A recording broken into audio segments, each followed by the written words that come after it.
Hello friends, welcome to my YouTube channel study वाला। Retail management का unit 3 का ये लास्ट पार्ट है, जिसमें हम लोग डिमांड ओरिएंटेड प्राइसिंग स्ट्रेटजी और अलग अलग स्ट्रेटजी हैं प्राइसिंग के, वो हम लोग एक एक करके पढ़ेंगे। तो अगर आप चैनल में पहली बार विजिट कर रहे हैं तो प्लीज़ आप चैनल को सब्सक्राइब करें और पूरी वीडियो को एंड तक जरूर देखें, जो कि बहुत ही इम्पोर्टेंट वीडियो है ये। The price charges is high if there is high demand for the product and price जो है प्रोडक्ट के तभी हाई होते हैं जब प्रोडक्ट के डिमांड मार्केट में ज़्यादा होता है, and low if the demand is low. अगर लो तब होता है उसके प्राइजेज जब उसके डिमांड मार्केट में कम होता है किसी भी प्रोडक्ट का। जैसे शुरू में आप देख सकते हैं कि जब कोई भी फ़ोन नए में लॉन्च होते हैं तो उनके जब मार्केट में डिमांड ज़्यादा रहता है तो उनके प्राइजेस जो हैं ज़्यादा रहता है। अगर वही चीज़ जब मार्केट में उनके डिमांड ख़त्म हो जाता है तो उनके प्राइस भी लो हो जाते हैं। पहले पॉइंट से इनका price skimming. Initially the product is charge at a high price. अगर कोई भी प्रोडक्ट का इनिशियली अगर प्राइस जो है हाई होता है, that the customer is willing to pay, तब कस्टमर्स कुछ टाइम के लिए उसे पे करने में सक्षम होता है, पे कर सकता है। And then it decreases gradually with time, तब यही प्रोडक्ट का जो है यही जो हाई प्राइस है वो धीरे धीरे कम होने लगता है टाइम के हिसाब से। नंबर 2 है odd even pricing. The customers perceive prices like 49, 99.99 to be cheaper than 100। जो भी ओड इवन में जो प्राइसिंग होते हैं, कस्टमर्स को लगता है कि जब वो 49 रुपीज़ अगर किसी प्रोडक्ट के लिखे रहते हैं तो उनको लगता है कि यार ये 50 रुपये नहीं है, ये 49 है, 50 से कम है। उनको मीन्स एक मेंटेलिटी हो जाता है कि यार ये प्राइसिंग जो है बहुत कम है। अगर वहीं किसी प्रोडक्ट की अगर 99 रुपीज़ रहता है, 100 ना रह के, तो लगता है कि यार ये 100 नहीं है, ये 100 से कम है। लेकिन 1 रुपये का बस अंतर होता है, लेकिन लगता है कस्टमर्स को कि यार 99 रुपीज़ का ही है, बहुत कम लगता है उनको कस्टमर्स को। नंबर 3 है penetration pricing. Price is reduced to compete with other similar products to allow more customer penetrations. Price जो है रिड्यूस किए जाते हैं सभी अलग अलग जो सिमिलर प्रोडक्ट्स होते हैं उनको जो कस्टमर्स ख़रीदने के आते हैं, परचेज़ करने के लिए आते हैं, उन्हीं कस्टमर्स को ज़्यादा पेनेट्रेशंस, ज़्यादा अट्रैक्टिव अपनी अदर प्रोडक्ट्स को पे अट्रैक्टिव करने के लिए जो है रिड्यूस किए जाते हैं प्राइस को, जिसे पेनेट्रेशंस प्राइसिंग कहा जाता है। नंबर 4 है prestige pricing. Pricing is done to convey quality of the product. जो प्रेस्टीज प्राइसिंग है वो प्राइस के क्वालिटी के हिसाब से भी प्राइसिंग किए जाते हैं, ना कि कुछ भी प्रोडक्ट आपने बनाया और उसके कुछ भी आपने प्राइसिंग रख दिया, ऐसा बिल्कुल भी नहीं होता। उनके प्रोडक्ट का क्वालिटी के हिसाब से भी आपको उनके प्राइसिंग रखने होते हैं। Price bundling. The offer additional product और सर्विसेज इज़ कम्बाइंड। जब भी आप देखेंगे कि एक अगर प्रोडक्ट आप ख़रीदते हैं तो उनके साथ में 2-3 और भी एडिशनल प्रोडक्ट जो है कम्बाइंड रहते हैं, ठीक है। Combined with the main product, जो आपके मेन प्रोडक्ट है उनके साथ कम्बाइंड रहता है अलग अलग product. Together with special price, एक स्पेशल प्राइस पे कम्बाइंड करके आपको अलग अलग प्रोडक्ट के बंडलिंग ऑफर्स करते हैं। सपोज़ करें कि जब आप एक फ़ोन ख़रीदते हो तो उसमें देखना उसमें आपके ये ग्लास रहता है, देन चार्जर रहता है, उसमें अलग आपके हेडफोन्स रहते हैं, या अलग अलग चीज़ें आपको और भी अदर चीज़ें, अदर प्रोडक्ट्स हैं जो ख़रीदना आप जाते हैं तो उसमें अलग अलग कंबाइंड करके आपको बहुत सारे प्रोडक्ट्स दिए जाते हैं मेन प्रोडक्ट के साथ, और उसमें एक स्पेशल प्राइस जो है सेट किया जाता है। तो आई होप कि आपको डिमांड ओरिएंटेड प्राइसिंग स्ट्रैटेजी समझ में आया होगा। तो चलिए आगे और स्ट्रैटेजी हम लोग पढ़ते हैं। Cost oriented pricing strategy. अब कोस्ट ओरिएंटेड प्राइसिंग स्ट्रैटेजी क्या होते हैं? A method of determining prices that takes a retail companies profit objectives and production cost into account. एक जो कोस्ट ओरिएंटेड प्राइसिंग स्ट्रैटेजी है, एक मेथड से डिटरमाइनिंग्स करने का प्राइजेज को जो एक रिटेल कंपनी लेती है अपनी प्रॉफिट कमाने के लिए अपनी प्रोडक्शन कॉस्ट पे। ठीक है, this methods include the followings. इसमें कुछ मेथड्स जो है इंक्लूड्स है कि कैसे वो एक कोस्ट प्राइसिंग को कैसे प्लानिंग स्ट्रैटेजी करते हैं, कैसे प्लानिंग करते हैं। Cost plus pricing.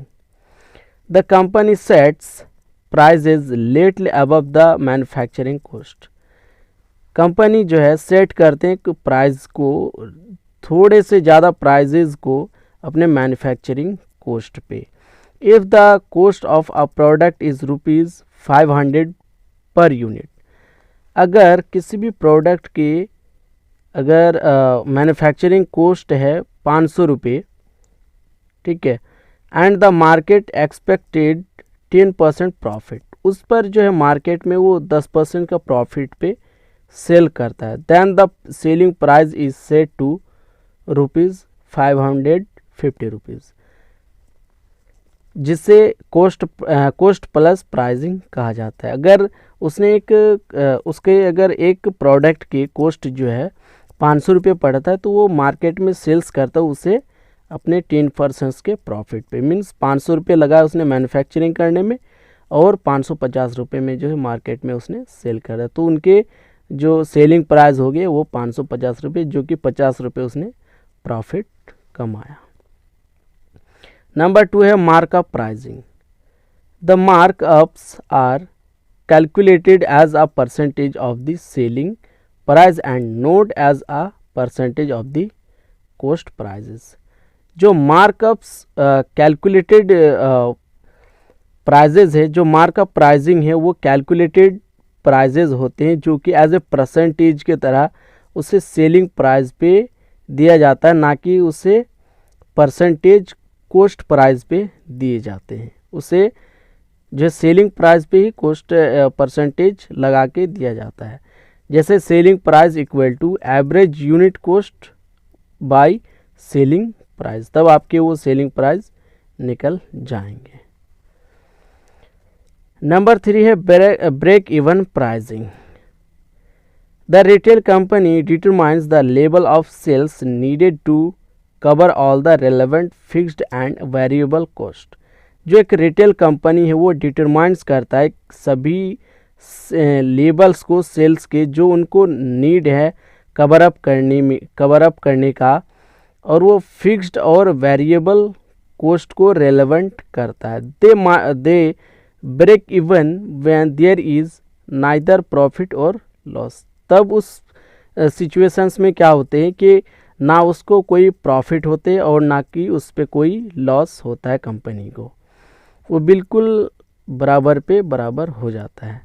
एग्जाम्पल के लिए फिक्स्ड कॉस्ट अगर उनकी 3 लाख है, variable cost per unit ₹15 and selling price ₹20 है। इनको आगे हम लोग सॉल्व करके देखते हैं कि कैसे ब्रेक इवन प्राइसिंग होते हैं। इन दिस केस, इस केस में the company needs to sell formula fixed cost by variable cost minus selling prices. इस केस में कंपनी को सेल करना चाहिए, उनके जो ब्रेक इवन जो प्राइसिंग निकालने का जो मेथड्स हैं कि 3 लाख दिया हुआ था हमारा और 15 रुपये और आपका वेरिएबल कॉस्ट दिया हुआ था और 20 रुपये जो है सेलिंग प्राइस दिया हुआ था।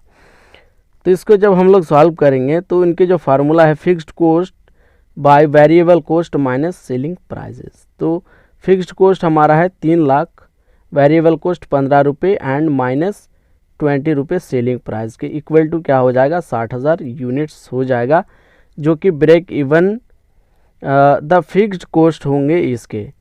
कि आपको ये फिक्स्ड कॉस्ट है पर यूनिट का 60,000। The company may plan the sell at least 60,000 units to be profitable. Company को अगर प्रॉफिट कमाने हैं तो कम से कम इनको 60,000 यूनिट्स जो है सेल करने होंगे, तभी वो अपना प्रॉफिट्स बना सकता है, प्रॉफिट्स कमा सकता है। If it is not possible, अगर 60,000 यूनिट सेल करना पॉसिबल नहीं है, then it has to increase the selling price. अगर उनको 60,000 कंपनी को 60,000 यूनिट्स अगर सेल करना पॉसिबल नहीं है, तब उनकी जो सेलिंग प्राइजेज़ हैं, सेलिंग प्राइस कंपनी को इंक्रीज़ करना होगा, तब जाके वो अपना प्रॉफिट बना सकता है। नंबर 4 है target return pricing. Target return pricing क्या होते हैं? The retail company sets prices in order to achieve a particular return on investment, जिसे शॉर्ट में ROI कहा जाता है। एक रिटेल कंपनी जो है सेट्स करते हैं प्राइस को अपने ऑर्डर्स पे, जो भी उनके पर्टिकुलर रिटर्न ऑन इन्वेस्टमेंट है उनको अचीव करने के लिए एक पर्टिकुलर प्राइस जो है वो सेट करते हैं। टारगेट रिटर्न प्राइस, इनके जो फार्मूला होता है, target return price equal to total cost plus desired percentage into ROI divided by total sales in unit, ये इनके फार्मूला होता है। एग्जाम्पल के लिए है कि टोटल इन्वेस्टमेंट हमारा कितना है 10,000, उसमें डिजायर्ड ROI कितना है 20% एंड टोटल कॉस्ट है 5,000 एंड टोटल एक्सपेक्टेड जो सेल्स है हमारा वो 1,000 यूनिट्स का है। तो जब इनका हम फार्मूला पे इनको इनपुट करेंगे तो क्या निकलेगा? Target return prices equal to क्या होता है, total cost plus desired percentage में ROI divided by total sales in unit. और इसी फार्मूला पे हम लोग यूनिट इनपुट करेंगे कि टोटल कॉस्ट क्या है हमारा 5,000 प्लस 20% डिजायर्ड है इनटू जो ROI है वो है हमारा 10,000 बिठा दिया यहाँ हमने, और जो टोटल एक्सपेक्टेड सेल्स हैं वो है 1,000। इसे जब हम लोग कैलकुलेट करेंगे तो इनका आंसर जो है 7 आएगा। तो आई होप कि आपको टारगेट रिटर्न प्राइसिंग समझ में आया होगा। अगर नहीं आया है तो आप दोबारा से इसको देख सकते हैं, आपको समझ में आ जाएगा। Competition oriented pricing strategy. अब ये कंपटीशन ओरिएंटेड प्राइसिंग स्ट्रैटेजी क्या होता है? When a retail company sets the prices for its product depending on how much the competitor is charging for a similar product. जब एक रिटेल कंपनी सेट्स करते हैं अपने प्राइसेस को अपने प्रोडक्ट के लिए, तो ये अपने प्रोडक्ट पे डिपेंड नहीं करता, ये बल्कि अपने कॉम्पिटिटर्स पे डिपेंड करता है कि उसी प्रोडक्ट के जो प्राइस हैं हमारे कॉम्पिटिटर्स कितने रख रहे हैं, उनके हिसाब से उनके अकॉर्डिंग प्राइस रखना ही कंपटीशन ओरिएंटेड प्राइसिंग स्ट्रैटेजी कहलाता है। It is competition oriented pricing, जिसे कंपटीशन ओरिएंटेड प्राइसिंग कहा जाता है। जैसे कि इस पेन का अग्नि 2020 का अगर 3 रुपये है, तो हम अगर यही सेम सिमिलर प्रोडक्ट मैन्युफैक्चरिंग करेंगे तो हमें भी यही 3 रुपये ही रखना होगा, ना कि अगर हम इसके 5 रुपये रखेंगे या 4 रुपये रखेंगे तो हमारे प्रोडक्ट जो मार्केट में नहीं चलने वाली। तो कॉम्पिटिटर्स के हिसाब से भी प्राइसिंग रखना होता है, जिसे कंपटीशन ओरिएंटेड प्राइसिंग स्ट्रैटेजी कहा जाता है। नंबर 1 है competitors parity. The retail company may set the price as close as the जी-एंड कॉम्पिटिटर इन द मार्केट। एक रिटेल कंपनी को चाहिए प्राइसिंग रखना चाहिए जैसे कि उनके कॉम्पिटिटर्स मार्केट में रख रहे हैं, मार्केट में चल रहे हैं। नंबर 2 है discount pricing. A product is priced at low cost if it is lacking some feature then the competitors product.